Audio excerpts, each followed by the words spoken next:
On a freezing February night in 1959, 9 experienced hikers set up camp on the slopes of the Ural Mountains in Russia. They were young, skilled, and prepared for the harsh conditions. Within hours, something would drive them to tear through their tent from the inside and flee barefoot into the deadly cold. Not one of them would survive.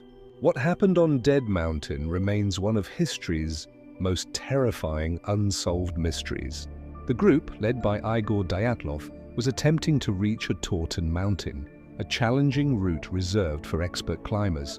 On February 1st, they established camp on the eastern slope of Kholat Syakhl, which translates to Dead Mountain in the local Mansi language. The Mansi people avoided this place, claiming it was cursed. The hikers ignored the warnings. When the group failed to return, a search party was dispatched on February 26th. What they discovered would haunt investigators for decades. The tent was found sliced open from the inside, as if the occupants had been so desperate to escape that they couldn't even take the seconds needed to unfasten the entrance.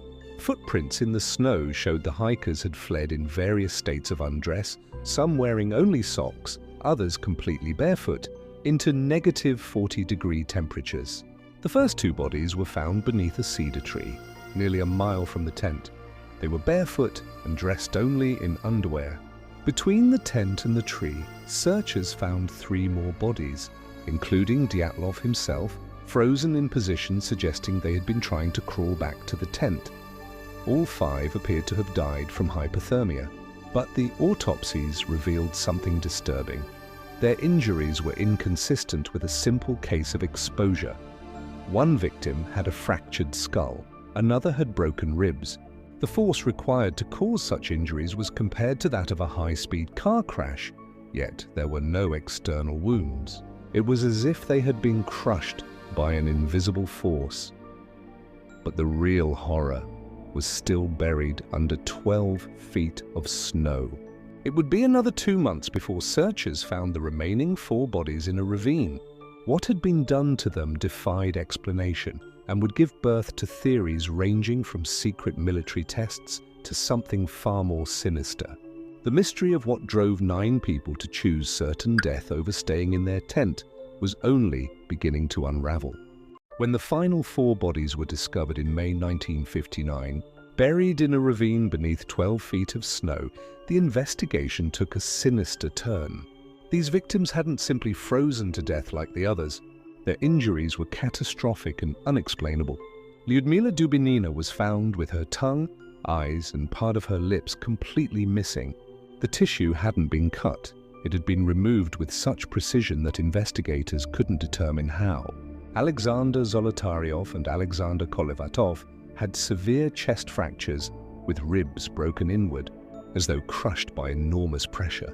Nikolai Thibault-Brignol had a massive skull fracture. The medical examiner stated that the force required to inflict these injuries was equivalent to a car crash, yet there were no soft tissue damage or external wounds whatsoever. Stranger still, several victims' clothing was found to be highly radioactive. Tests confirmed radiation levels far beyond normal background radiation. Some of the clothing had been cut from the bodies of those who died first and given to those who survived longer, suggesting a desperate attempt to stay warm. But this couldn't explain the radiation or the missing body parts. The official Soviet investigation concluded with a bewildering statement: the hikers died from a compelling natural force that they were unable to overcome. Then, inexplicably, the case was sealed. The area was closed to expeditions for 3 years. All related documents were classified. Eyewitnesses reported seeing strange orange spheres floating in the sky near Dead Mountain on the night of the incident.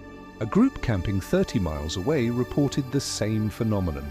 Soviet military records, declassified decades later, confirmed that testing was occurring in the region.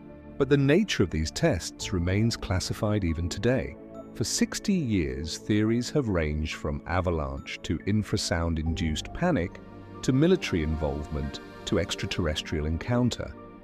But in 2019, the Russian government reopened the case.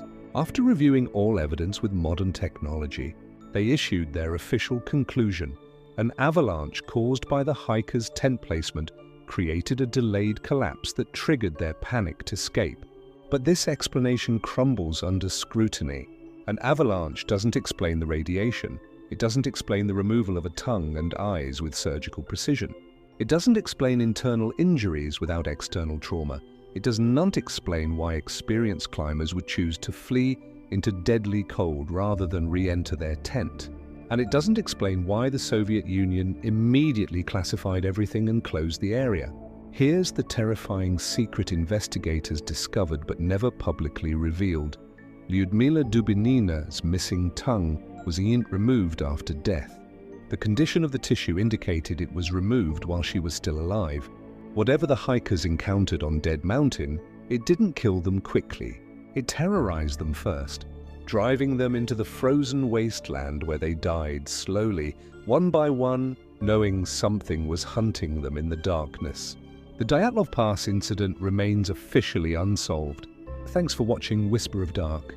If this story sent chills down your spine, hit that subscribe button and turn on notifications. We explore the darkest mysteries, unsolved crimes, and terrifying tales every week.